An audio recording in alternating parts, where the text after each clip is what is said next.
Satu, alladzina hum fi salatihim khashi'un. Syarat pertama, kalau ingin mendapatkan surga Firdaus tadi dan kebahagiaannya diturunkan ke bumi, dibawa sampai mati, masuk ke alam kubur lebih bahagia lagi, maka amalan pertama untuk melatih menguatkan iman itu, coba berlatih untuk menunaikan sholat dengan khusyuk. Kalau Anda kerjakan benar sholat ini, maka apa yang Anda dapatkan? Teman-teman ingat betul, saya mau tanya sebentar. Keabadian yang abadi disebut dengan sa'id. Kalau kita ingin turunkan ke dunia percikannya kita dapatkan, usahanya disebut dengan apa? Masih ingat? Aflah itu kalau didapatkan, kata dasarnya apa tadi? Falahun. Lihat baik-baik. Kata Allah dalam Al-Quran tadi, kalau ingin mendapatkan falahun, amalan pertama sholat. Makanya ketika dipanggil sholat, kalimat falah dilekatkan pada panggilan sholat. 5 kali diingatkan. Begitu muadzin kemudian azan memanggil Anda, hayya 'alas shalah. Anda bertanya, ya Allah kenapa kami mesti sholat? Dijawab, hayya 'alal falah. Yuk, pagi ayo. Yang sejati datang sini. Belum dapat sujud, belum dapat ruku, saya berikan. Makanya ketika orang sholatnya benar, dia akan mendapatkan 5 keutamaan. Saat di dunia nih, belum ke akhirat, 5 keutamaan yang tidak diberikan pada orang yang tidak sholat. Atau orang sholat tapi sholatnya nggak khusyuk. Sebab syarat mendapatkannya khusyuk. Alladzina hum fi sholatihim khasyi'un. Bukan alladzina hum fi sholatihim saja, tapi ada kalimat khasyi'un. Artinya yang tidak khusyuk saja nggak akan dapat, apalagi yang nggak sholat. Apa yang 5 ini? Lihat baik-baik. 1, orang yang sholatnya benar, pertama kali sebelum mendapatkan kebahagiaan hakiki dari Allah Subhanahu wa Ta'ala, akan dirubah dulu perilaku hidupnya menjadi perilaku yang lebih baik. Kalau orang itu sholatnya benar, maka sholat itu akan melatih dia untuk berubah, bertransformasi jadi orang baik. Itu ada di Quran surah ke-29 ayat ke-45. Innas sholata tanha 'anil fahsya'i wal munkar. Sumber keburukan cuma 2, kalau bukan fahsya itu munkar. Maaf, pornografi, porno aksi, LGBT, kata-kata jorok, kotor itu fahsya. Di orang sholat kata Allah, mustahil berkata-kata kotor. Orang sholat tidak akan pernah mencela. Orang sholat tidak punya kata-kata jorok. Jadi kalau ada sekarang orang yang sholat senang mencela orang lain, itu berarti ada masalah dalam sholatnya. Dan dia belum dijamin sebagai ahli surga terbaik. Dan hidupnya nggak bahagia. Nggak bahagia. Aneh nih. Sholat tapi senang celah orang. Aneh. Aneh. Yang paling bahaya adalah menikmati celahannya. Itu yang paling aneh. Anda ngaji. Anda ikut taklim. Taklimnya sesuai Quran, taklimnya petunjuk sunnah. Anda sholat, Anda puasa, tapi Anda masih senang mencela orang lain dan menikmati celahan itu. Kalau nggak mencela, kayaknya nggak komplit kehidupan. Maka ada yang salah dengan ibadah Anda. Ada yang keliru. Karena mustahil taat bertemu dengan maksiat, itu mustahil. Mungkar, keburukan yang diingkari oleh hati, sumbernya nafsu perut dengan akal. Bohong, mencuri, menipu, membunuh, merampok, membegal, mabuk dan sebagainya. Itu namanya mungkar. Orang sholat gak mungkin mengerjakan mungkar. Jadi kalau sholat kita benar, cukuplah Anda sholat, maka Anda akan jadi orang baik. Makanya kata Nabi, Anda punya anak dari kecil ajarin sholat. Sholat, kalau naik jadi balik, kerjakan terus. Kasih pelajaran membuat dia mengerti. Kalau masih susah, berikan pelajaran. Ini sering diterjemahkan dengan memukul. Mukul di Arab beda dengan konteks mukul sekarang. Mukul di Arab tuh ngasih pelajaran supaya ngerti. Anda bisa terjemahkan dengan konteks lain. Uang jajannya tahan, yang kesukaannya simpan dulu. Bisa dengan konteks kekinian, tapi poinnya kenapa anak Anda dari kecil ajarin sholat, sampai kenalkan dengan masjid, ajari 3 tahun bawa ke masjid, kenalkan dengan masjid, gak ada masalah lari-lari itu sebelum waktu sholat. Kenalkan dulu. Dulu orang-orang tuh begitu, sebelum waktunya dikenalkan, jalan, begitu lari, biarin dulu. Setelah itu diberi pengertian, nah ini bukan tempat berlari, yang berlari di sana nanti, yang di sini nanti akan ada orang-orang baik semuanya. Terus Anda lihat berbaris, baris rapi. Kalau pengen baik ikutan baris nanti. Terus nanti ada yang mimpin di depan, namanya imam. Imam itu siapa ya? Tetangga kita bukan yang Pak Imam, bukan. Bukan. Kalau tetangga kita namanya Imam S. Arifin. Kalau yang ini imam sholat namanya. Imam sholat itu nanti akan pimpin menyembah Allah. Allah siapa ya? Allah itulah yang memberikan ayah rizki. Allah itu yang memberikan ayah rizki sehingga bisa beli tobot buat kakak. Beli robokar poli, ini yang poli, ini yang embers, ini yang heli, ini dulu kakak semuanya tuh yang kasih Allah. Nanti kalau kakak bagus bisa ikut rapi di sini, Allah akan senang, akan ditambah lagi oleh Allah. Oh begitu ya, datang begitu caranya. Ini bukannya waktu sholat belum dikenalin tadi bawanya main-main di masjid. Bahkan ada yang agak repot lagi, di rumahnya susah diatur, dibilang, kamu ini susah diatur, main sana ke masjid, disuruh main, ya main di masjid. Yang salah bukan anaknya, orang tuanya. Apa rahasianya anak itu disuruh ke masjid, suruh sholat? Rahasianya, begitu anak itu sholat dengan baik, maka dia akan tumbuh jadi anak baik di kemudian hari. Itu maksudnya. Nah, sekarang saya agak bingung ini, pendidikan TK sekarang salah sih? Enggak, cuma saya agak bingung mikirnya. Ini anak belum diajarin sholat, udah diajarin manasik. Itu bagaimana cara berpikirnya Ferguson? Agak repot saya mikirnya tuh. Ya, walaupun salah sih enggak, cuma saya bingung gitu. Kenapa nggak dikerjakan tahap yang pertama dulu? Tangga itu kan berurutan, nggak bisa Anda lompat langsung ke 5. Kan 1, 2 belum terlewati. Jelas ya?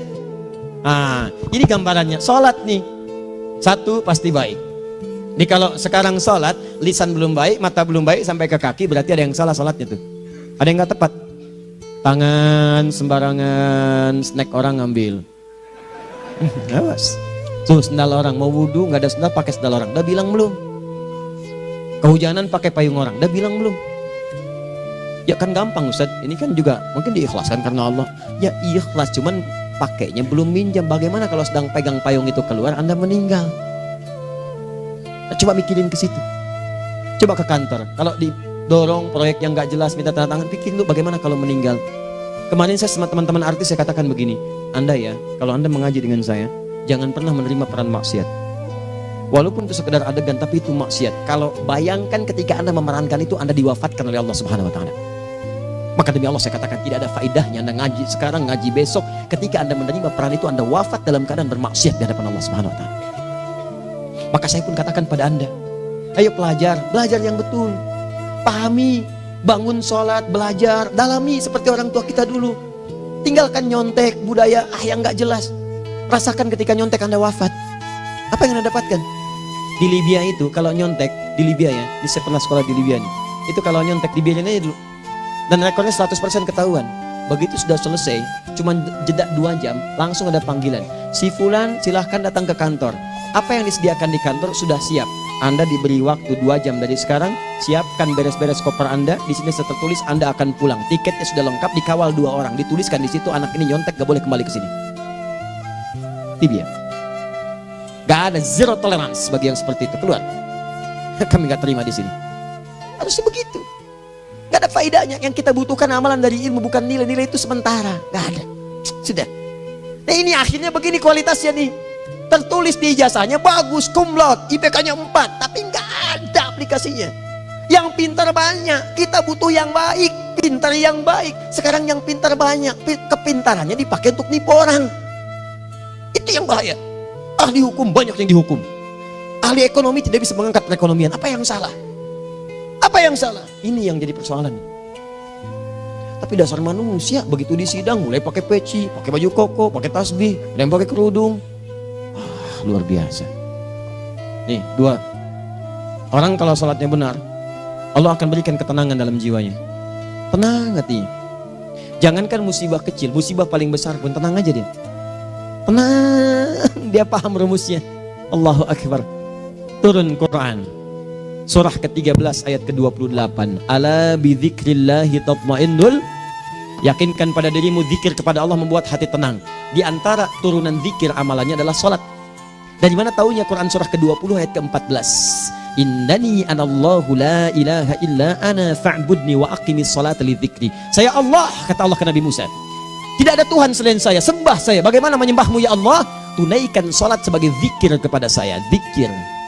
Nah, maka kalau Anda sedang tidak tenang, ayo ke masjid. Banyak zikir itu, baca Quran zikir. Quran surah 15 ayat 9. Inna nahnu nazzalna dzikra. Kami turunkan Al-Quran sebagai zikir. Jadi kalau Anda sedang baca Al-Quran, Anda sedang berzikir. Ibu kalau sedang gak tenang, Bu, gelisah, gak enak, gak usah mengeluh, apalagi bikin status gak karuan. Ibu wudhu, ambil mushaf baca. Begitu sedang baca ada ketenangan dalam jiwa. Berdoa, zikir. Kalau sedang gak tenang, besok ada proyek, doa dulu. Doa itu memberikan ketenangan. Makanya doa disebut dengan zikir. Quran surah ke-7 ayat 205.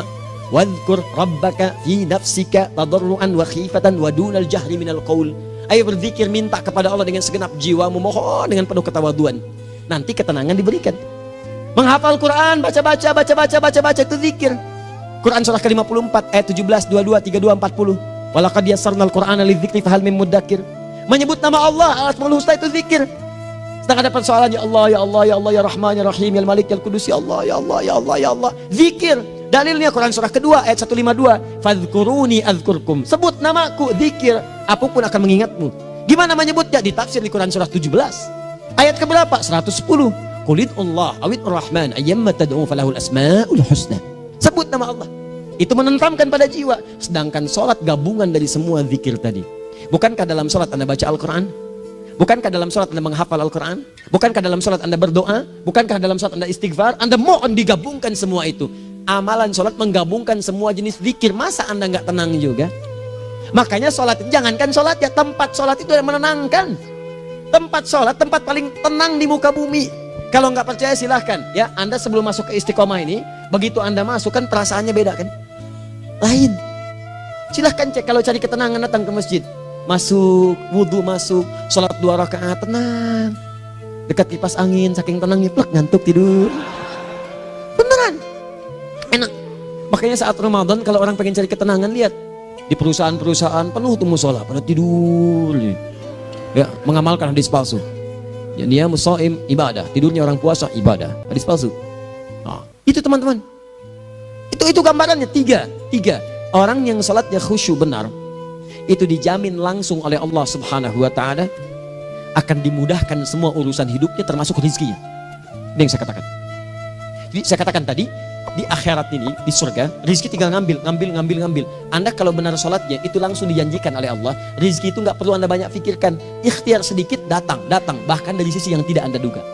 Apa dalilnya? Quran surah ke-65 ayat 2 dan 3. Ditafsir di Al-Baqarah ayat 2 dan 3. Wa may yattaqillaha yaj'al lahu makhraja. Ada orang yang meningkatkan takwanya kepada Allah, kami mudahkan urusan hidupnya. Setiap persoalannya diberikan jalan keluar, mudah. Solusi. Setiap ada problematika, ada solusi. Wa yarzuqhu min haitsu la yahtasib. Dan kalau dia ingin mendapatkan rezeki, bahkan kami kirimkan dari sisi yang tidak dia duga. Orang lain capek ini datang lagi, tawaran proyek datang lagi. Utsman tuh Masya Allah kayanya banyak, tapi yang paling dirindukan bukan saat mendapatkan peningkatan omsetnya, yaitu saat dia mendapatkan waktu khusus dengan Allah untuk sholat malam hari, sampai-sampainya sempat sholat tahajud sampai khatam Al-Quran. Abdurrahman bin Auf demikian, Tamim Ad-Dari demikian, sholat karena tahu sholat itu meningkatkan rizki. Karena tahu kuncinya ada di situ, Allah yang punya rizki, disebut dengan Razzaq, pemilik rizki. Maka saya harus punya hubungan dekat dengan Allah. Kalau sudah punya hubungan dekat, mau apa aja gampang.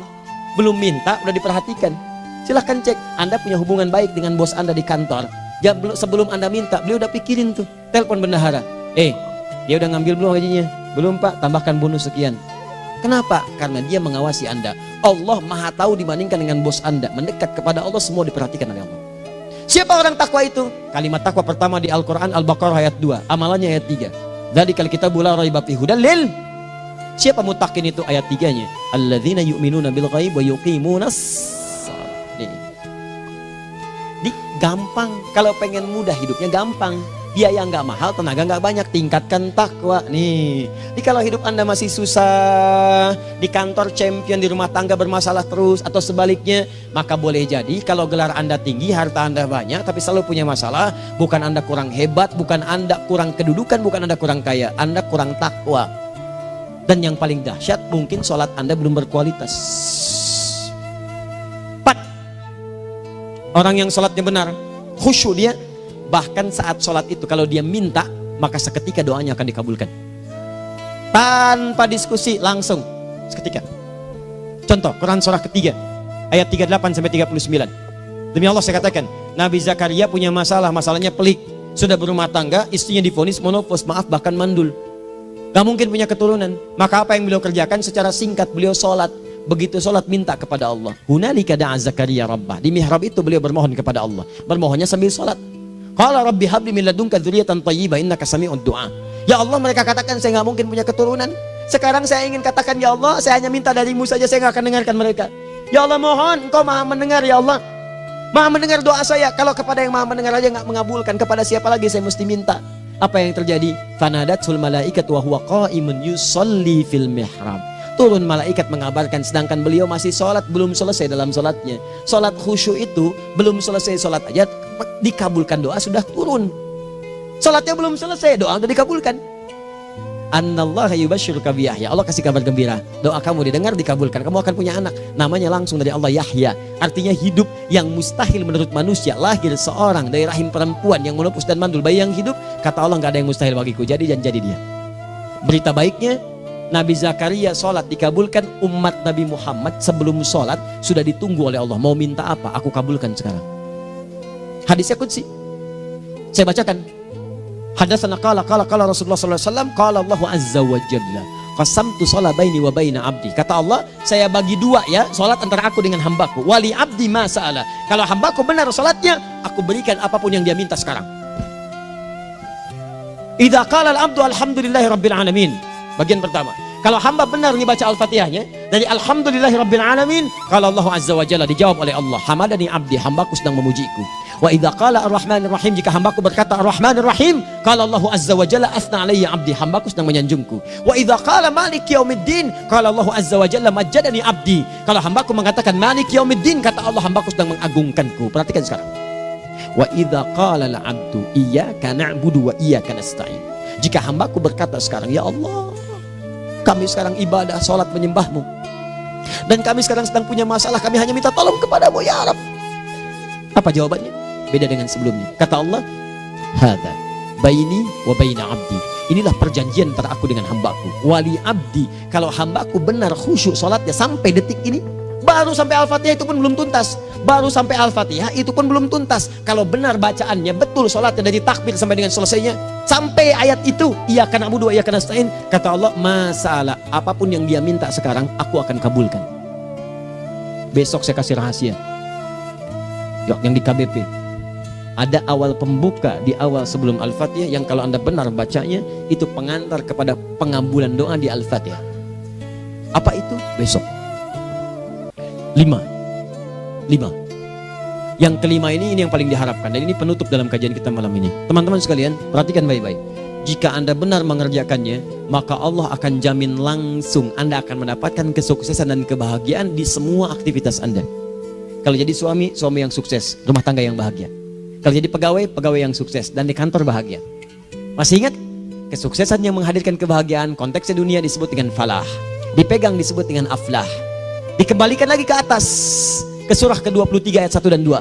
Qad aflahal mu'minun. Apa amalannya? Alladzina hum fi salatihim khashi'un. Persoalannya, kalau Anda sholat belum mendapatkan satu di antara 5 ini, apa masalahnya? Pertama masalahnya, kata Al-Quran, boleh jadi yang sholat itu belum khusyuk. Apa itu khusyuk? 2 maknanya, dan saya tutup di sini. Apa yang 2 itu? 1, kebanyakan orang sholat masih membawa dunia dalam sholatnya. Makanya kalau pengen khusyuk, kata Allah, maka Anda rasakan akan bertemu Allah. Rumusnya Quran surah kedua ayat 45 sampai 46. Rasakan secara singkat, mungkin itu sholat terakhir yang Anda akan kerjakan dalam kehidupan. Mungkin di sholat itu Anda wafat. Kata Allah, alladzina yadhunnuna annahum mulaqu rabbihim. Orang khusyuk itu sudah kelihatan dari sebelum sholat, dia sudah merasa persiapan menghadap Allah. Persiapan ke manusia aja, dia sudah siap-siap, mandi dulu, ganti pakaian, pakai parfum, macam-macam dan sebagainya, hanya memenuhi undangan manusia. Allah mengundang Anda 5 kali dalam sehari.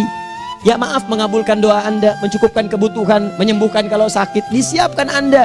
Harusnya apa? Penampilan sempurna. Kata Quran, orang khusyuk itu kelihatan sebelum sholat, pakaiannya kelihatan. Quran surah 7 ayat 31, ya bani Adam khudhu zinatakum inda kulli masjid. Hai anak cucu Adam, kalau tiba panggilan dari masjid, kenakan pakaian terbaikmu.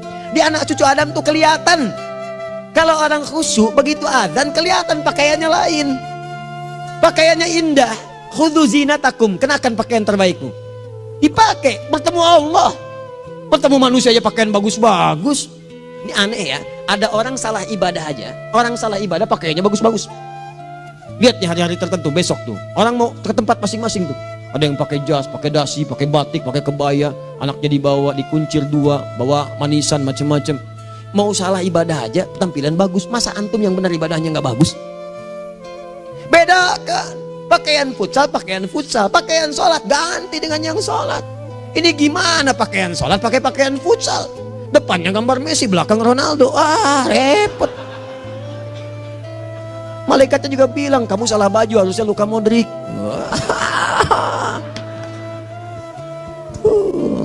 Apalah saya. Ayo mau tanya apa? Mourinho dipecat saya tahu. Lagi nganggur sekarang, ditawarin Benfica dia nggak terima. Sekarang jadi dia komentator di beIN Sport. Nanti sebentar lagi dia akan komentari laga Saudi dengan Qatar dan komentari laga Arsenal dengan Ipswich. Digantikan oleh Solskjaer. Dia super sub dulu. Ya, super sub. Ya, the baby assassin, ya pembunuh yang berwajah baby face. Masuknya di akhir-akhir, gol. Sekarang melatih dia 5 kali kemenangan, belum kalah sama sekali. Saya hafal itu. Tapi masih di urutan ke-6, tapi jaraknya ke yang ke-4 itu tinggal 3 poin lagi. Hafal saya, Liverpool tahu cuma 4 poin sekarang bedanya, kemarin 7 kalah 2-1 sama Manchester City. Walaupun banyak analisis yang menyebutkan mungkin itu diberikan saja gitu kan, karena ada yang lain-lain. Hafal kedua Manchester City, hafal saya. Ayo mau tanya apa lagi? Tottenham Hotspur ke bawahnya, ada Chelsea, ada Arsenal, baru kemudian Manchester United. Liga Italia, wah udah gak kekejar Juventus. Ya, apa lagi? Dan seterusnya lah. Gak ada ujungnya bahas yang begituan. Jelas ya? Maksud saya, Anda tanya itu saya jawab. Tapi tidak menghilangkan ibadah kita yang lain. Dan apa ruginya? Ya tahajud dah. Apa yang bisa dikerjakan besok, lihat besok. Ya kan tahajud kan bisa besok. Ada orang tahajud jam 10 pagi? Gak ada. Lebih baik Anda kerjakan malam tahajud. Yang tidak bisa dilihat malam bisa dilihat besok. Cara berpikirnya bagaimana kalau besok meninggal? Gak kesampaian teman-teman sekalian. Gak kesampaian. Nah maka dari itu, Anda kalau mau ada panggilan sholat, siap-siap baju yang bagus. Itu sempurnakan. Anda panggilan orang mandi. Panggilan Allah, buka Quran surah 5 ayat 6. Sempurnakan wudhu. Ya ayyuhalladzina amanu idza qumtum ila sholati faghsilu wujuhakum. Wudhu yang baik. Berpakaian yang rapi. Kenapa? Karena boleh jadi saat dipanggil Anda wafat saat itu. Maka wafat Anda dalam keadaan yang suci, dengan keadaan tobat, dengan pakaian terindah pada saat itu. Yang kedua, maaf, orang-orang kurang khusyuk itu saya tutup. Yang kedua itu karena kebanyakan orang sholat tidak paham, tidak mengerti apa yang dibaca dan dilakukan dalam sholatnya. Jujur pada diri sendiri, jawab pada diri Anda. Sampai sekarang Anda sholat, berapa persen bacaan sholat yang Anda pahami? Jangan-jangan selama ini Anda sholat ribuan kali sujud, ribuan kali ruku. Gak ada yang paham yang dibaca. Sekian persen yang paham, bagaimana sholat Anda bisa khusyuk? Pekerjaan Anda dipahami, urusan akhirat Anda gak dipahami. Di mana cara berpikirnya? Aku yang bagaimana atau engkau yang harus bagaimana? Ya, coba berubah. Nah ini baru satu amalan, belum yang lainnya. Ada 5 amalan lagi yang kalau kita bisa turunkan itu, selain sholat yang khusyuk, maka jaminan tadi akan datang. Baru sholat khusyuk aja 5 datang, apalagi ditambah dengan 5 amalan lainnya lagi. Demi Allah saya katakan, dunia kecil sekali, gak ada nilainya. Akhirat aja enak, nikmat. Saya ketemu Ustaz Arifin beberapa waktu lalu, dan kita doakan semoga Allah berikan kesembuhan, kesehatan. Saya datang, biasa kita adamin berdoa, duduk. Bang istirahat, bang butuh istirahat, umat udah nunggu. Dah gak usah mikir yang lain, karena beliau cerita masjid, cerita zikro, cerita mana. Ya insya Allah, nitipin ini, nitipin itu dan seterusnya. Dan yang paling indah adalah, bang kita saling panggil weekend. Nikmat, gak ada yang senikmat ini. Zikir, Allah, doa. Nah bayangkan sakit tapi masih nikmat gitu. Nikmat. Iya bang, saya paham. Istirahat dulu. Banyakkan nanti orang jengkuk. Saya pamit dulu ya, supaya bisa istirahat, supaya tenang. Lama kita pegangan tangan, ngobrol, saling mendoakan. Itu nikmat. Dan cara berpikirnya kalau sudah pakai iman, semua nikmat. Ada uang nikmat, gak ada uang nikmat, sakit nikmat. Karena cara berpikirnya lain. Nanti kita bertemu lagi, saya terangkan pada Anda. Dan saya contohkan satu kisah. Bahkan ketika ada orang yang diuji Allah dengan ujian yang sangat luar biasa, yang menurut sementara orang itu ujian sangat luar biasa menggetarkan jiwanya dan susah untuk bertahan, tapi orang ini nikmat saja menjalaninya. Nikmat. Ada yang di rumah tangga, ada yang di macam-macam. Contohnya banyak. Satu contoh saya berikan di malam ini. Satu kali suami istri, wah luar biasa. Istrinya itu cerewetnya Pak, bukan cuma cerewet, ngeselin bagi suaminya. Maaf Bu ya, bukan ibu maksudnya. Jadi semua yang dikerjakan suami salah. Pengen mangga, ayah kalau kita sekarang dibeli mangga. Kenapa mangga yang ini? Saya pengennya mangga yang lain. Belikan mangga. Kenapa beli mangga aja? Jeruknya mana? Jeruk. Semua. Pokoknya semua yang kerjakan suami salah. Tapi suami tidak pernah mengeluh. Ini kerjakan, itu kerjakan. Satu kali, perhatikan cara memandangnya. Ketika iman sudah masuk ke dalam jiwa. Kata temannya, akhi, istri kamu ini begini nyusahin kamu. Kenapa kamu gak cari yang lain? Kan gampang ada syariat. Udah pisahin aja cari yang lain. Kamu tenang ibadah. Apa jawabannya? Hey, Allah sudah turunkan surga ke saya lewat dia. Kenapa kamu meminta saya untuk menjauhinya dan meninggalkan surga saya? Di cara melihat dia, bukankah ketika ada berbagai keluhan saya sabar? Bukankah sabar mendekatkan saya ke surga? Allah kirimkan tipikal istri seperti ini supaya mendekatkan saya ke surga. Dengan itu kan saya banyak pahala. Saya sabar, pahala banyak. Sudah Allah berikan pahala kepada saya. Kamu malah nyuruh saya untuk berpisah dengan pahala itu. Perhatikan cara berpikirnya. Indah. Kalau rumah tangga seperti ini semuanya enak gitu. Suaminya biasa-biasa, istrinya cantik, luar biasa. Begitu berdandan kelihatan kata suaminya, Masya Allah, wajahnya tak berpaling, mata tak berkedip. Kata istrinya, ya zauji madzabik, sayang kamu kenapa? Wallahi syakiran lillah bihadari. Demi Allah, aku bersyukur mendapatkan istri secantik kamu. Kata istrinya, nahnu fil jannah zauji, kita berdua di surga. Kata suaminya, kok bisa begitu jawabanmu? Iya, kamu bersyukur dengan keadaanku, aku bersabar dengan keadaanmu. Catat. Bukankah orang syukur dan sabar di surga? Tuh lihat, canda-canda orang-orang soleh itu begitu. Nikmat ketawa walaupun nyelekit di hati. Cuman bawaannya enak gitu. Nah, nanti itu ada tuh, nanti saya turunin tuh. Yang di rumah tangga, yang ini, yang itu nanti. Kapan? Pertemuan berikutnya. Jadi kita cukupkan dulu di malam ini apa yang kita pelajari supaya nanti nggak terlampau banyak kita dapat materi, cuma sayang sedikit mengamalkan. Saya sudah tuangkan di sini, banyak saya tuliskan termasuk di keluarga, di macam-macam. Ini saya tulis tapi silahkan Anda baca, kalau ada manfaat silahkan dapatkan, kalau ada yang kurang silahkan sampaikan untuk dikoreksi. Semoga Allah muliakan kita semua insya Allah. Sekali lagi, perbaiki hidup, jangan banyak mainnya, dan sudah jangan banyak membuang dengan yang sia-sia apapun yang dihadapi. Sekali lagi, tolong jaga kondusivitas, bantu negara kita, ketertiban, keamanan. Kalau saya menyampaikan sesuatu ada singgungan dengan yang kekinian, itu maksudnya koreksi masukan-masukan supaya diperbaiki. Tapi tetap dalam urusan pemilihan kita punya pilihan masing-masing yang tidak boleh dipaksakan. Jelas ya? Baik, jadi ya saya sampaikan sekali lagi. Pertama, pilih mana? Anda dipaksa harus ikut, atau yang kedua, kita bebas memilih sesuai